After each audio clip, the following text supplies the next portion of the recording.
Hello বন্ধুরা, good morning. কেমন আছো তোমরা সবাই? আশা করছি সকলে ভালো আছো, সুস্থ আছো। আমিও মোটামুটি ভালো আছি আর সুস্থ আছি, তাই তো নিয়ে চলে এসেছি তোমাদের জন্য আরও একটা নতুন ব্লগ। আজকের ব্লগে কি হচ্ছে না হচ্ছে সেটা তো তোমরা টাইটেল থাম্বনেল দেখে অলরেডি বুঝেই গেছো। আর এখন আমি কি করছি সেটাও তোমরা দেখে ভালোই বুঝে গেছো। এখন আমি খাচ্ছি হচ্ছে দই, মেয়েকে আর ভাগ্নিকে নিয়ে। তো বন্ধুরা, দই খেতে আমি প্রচণ্ড ভালোবাসি, খুব ভালোবাসি দই খেতে। আর কে কে ভালোবাসো আমার মতো দই খেতে অবশ্যই জানিও। আর আজকের দিনটা ছিল 28শে জ্যৈষ্ঠ, মঙ্গলবার। আমাদের এই যে 6 দিন ধরে মেলা হলো, তো মেলার আজকে শেষ দিন। 6 দিন ধরে খুব এনজয় করেছি, খুব মজা করেছি। আর আজকে হচ্ছে সেটারই শেষ দিন, যেটা তোমাদের বললাম। তো শেষ দিনের হচ্ছে সকাল থেকে মানে দুপুর 2টো অবধি কীর্তন হবে। তারপর মানে কীর্তন বের হবে নগর পরিক্রমা করতে, তারপরে হচ্ছে ডিজে দিয়ে বের হবে, মানে ঢুলোট বের হবে। তো সব কিছু তোমাদের শেয়ার করব যতদূর পারবো। আর এদিকে কীর্তনের সঙ্গে যারা রাধাকৃষ্ণ সাজবে তারাও বের হবে। তো এদিকে দেখো, আমার দিদির মেয়ে হচ্ছে কৃষ্ণ সেজেছিল আর আমার মেয়ে সেজেছে রাধা। আমার ননদের মেয়ে সেজেছিল রাধা। তো দিদির মেয়ের সঙ্গে মানে আমার ননদের মেয়ে গেছিলো, আর আমার মেয়েকে আমি এমনিই সাজিয়েছিলাম, কারণ ওদেরকে দেখে ও কান্না করছিল, বলছে আমিও সাজবো। তো ওকে সাজিয়ে দিয়েছি। আমার কিউট রাধাকে কেমন লাগছে তোমরা অবশ্যই জানিও। আর আমার মেয়ে তো খুব মজা করছে দেখো। আর এই ছোট্ট কিউট লেহেঙ্গাটা আমার মা কিনে দিয়েছিল, আর আমার তো খুব পছন্দ হয়েছে। তো বন্ধুরা চলো, এখন চলে এসছে সেই সময় ঢুলোট বের হওয়ার। তো কীর্তন আগে বেরিয়ে গেছে, আর কীর্তনের সঙ্গে সঙ্গে কিন্তু গেছে রাধাকৃষ্ণ। তারপরে এদিকে ডিজে বের হয়েছে, আর এই ডিজের সঙ্গে কি দেখছো বন্ধুরা, এরকম হাজার হাজার লোকজন বেরিয়েছিল, আর আমিও বেরিয়েছিলাম। আমাকে দেখতে পেলে অবশ্যই জানিও।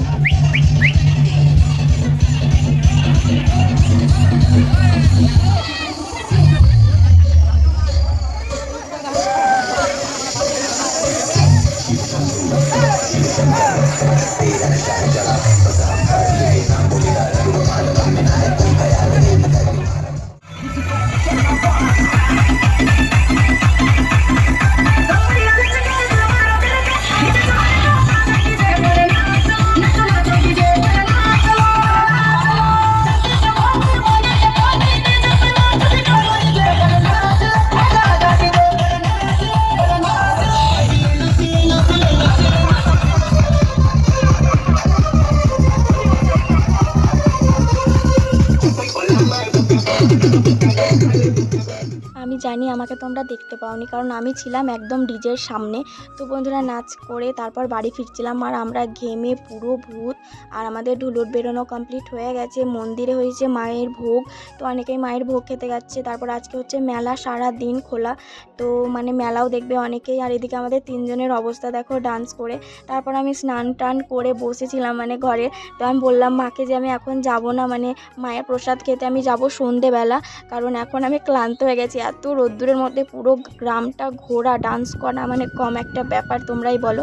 তো যাই হোক, এদিকে আমার অবস্থাটা একটু দেখে নাও যে আমার কীরকম হাল হয়েছিল। এই যে দেখো, ডান্স করার পর আমার মুখের অবস্থাটা দেখো। পরে ক্লিপটা পেয়েছিলাম তাই অ্যাড করে দিলাম। তারপর চলে গেছিলাম হচ্ছে মেলা দেখতে।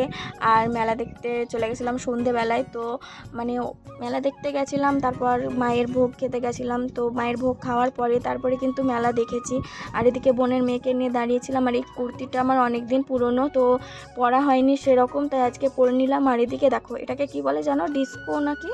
তো যাই হোক, ওটাতে অনেকেই চেপেছে।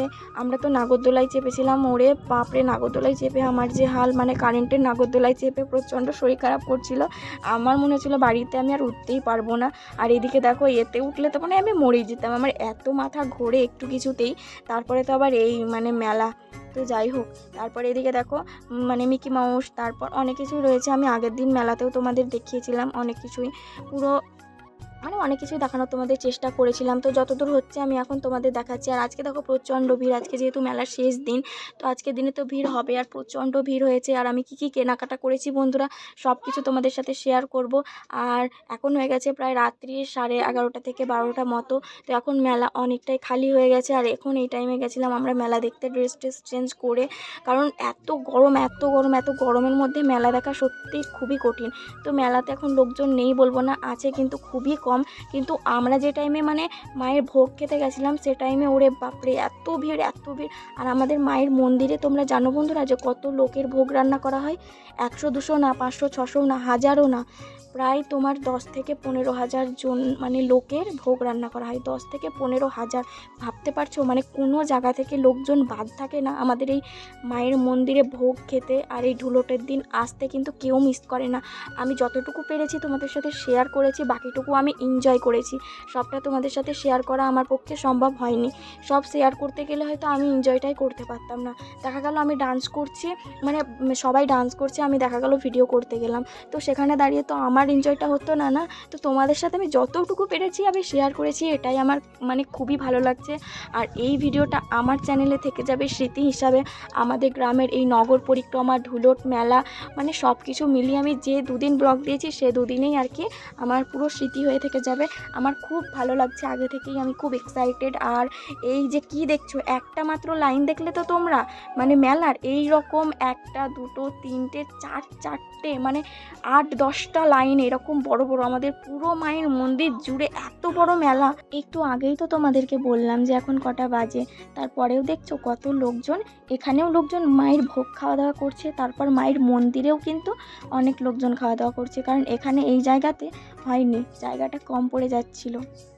এই ভিডিওটা অ্যাড করেছি কারণ তোমাদের সাথে কিছু কথা বলবো এই জন্য। প্রথমত যে টাইমটা আমি বললাম যে মেলা দেখছিলাম তখন বাজছে 11:30 থেকে 12:30, সেটার টাইমটা কিন্তু নির্দিষ্ট ঠিক, কিন্তু যে মায়ের ভোগ খাওয়ার টাইমটা সেটা কিন্তু 10:30 থেকে 11টা এরকম হবে। কারণ আমি মেলার মানে মায়ের ভোগ খাওয়ার ভিডিওটা আগে করেছি, তারপরে গেছি মেলা দেখতে, বুঝেছো তো বন্ধুরা? তো ঠিক এইভাবেই কিন্তু মেলা তারপর ভোগ খাওয়ার এসব মিলে গুলিয়ে যায়, কিন্তু তোমরা একটু অ্যাডজাস্ট করে নিও। আরও একটা জিনিস কি বন্ধুরা জানো তো, যে আমাদের এখানে হিন্দু মুসলিম বিচার করে কিন্তু মায়ের ভোগ দেওয়া হয় না। মানে যে মানুষটাই খেতে বসে, আমরা এক লাইনে হিন্দু মুসলিম সবাই মিলে বসে কিন্তু মায়ের ভোগ খাই, ঠিক আছে? এখানে কেউ হিন্দু মুসলিম কোনো কিছু বিচার করে না। এটা আমাদের মায়ের মন্দির। অনেক মুসলিমরা আছে যারা আমার মায়ের মন্দিরের পাশ দিয়ে গেলেই কিন্তু আমাদের মা কাত্যায়নীকে প্রণাম করে, কারণ মা কাত্যায়নীর সম্পর্কে তারা অনেক কিছুই জানে। তো এই জন্যই। আরও একটা কথা বলবো, যে আমাদের কাত্যায়নী মায়ের না কোনো পুজো হয় না, মানে মা কাত্যায়নীর প্রত্যেক দিনের পুজো হয়, কিন্তু দুর্গা মূর্তি মানে কালী মূর্তি, সরস্বতী, লক্ষ্মী কোনো রকম কোনো মূর্তি হয় না। মন্দির বলবো না, আমাদের গ্রামের মানে মা কাত্যায়নীর এলাকার যতটা জুড়ে আছে ততটার মধ্যে কিন্তু কোনো রকম কোনো মূর্তি হয় না, কারো বাড়িতে কেউ কোনো দিন মূর্তি এনে পুজো করে না। আমাদের সব কিছুই হচ্ছে আমাদের কাত্যায়নী মা। আমরা সকল গ্রামবাসী মিলে মা কাত্যায়নীকে খুব মানি। দুর্গা পুজো কালী পুজোর যেমন একটা নির্দিষ্ট সময় আছে, সেরকমই হচ্ছে আমাদের কাত্যায়নী মায়ের পুজোর নির্দিষ্ট সময়টা এখন 23 তারিখ থেকে 28শে জ্যৈষ্ঠ মানে শেষ দিন অবধি যে দিনগুলো গেল পুজো, তারপরে তোমার যজ্ঞ, মায়ের ভোগ, মেলা সব কিছু মিলে আমাদের এই জ্যৈষ্ঠ মাসটা খুব এনজয় হয়। তাছাড়া কোনো কিছুতে আমরা কোনো রকম কোনো এনজয় করতে পারি না। আর হ্যাঁ, মায়ের সঙ্গে বাবার পুজো হয়, ওই যে বাবা ভোলানাথের পুজোটা হয়, ব্যাস। এই দুটো পুজো আমাদের গ্রামে হয় খুব অনুষ্ঠান করে। তাছাড়া দুর্গা পুজো, কালী পুজো কোনো কিছু পুজো কিন্তু হয় না। তো বন্ধুরা যাই হোক, আমার ব্লগটা কেমন লাগলো তোমরা জানিও, আর আমি কি বললাম আশা করি তোমরা বুঝতে পেরেছো। তো চলো আজকের মতো এখানেই, দেখা হবে নতুন একটা ব্লগে। Tata, love you all.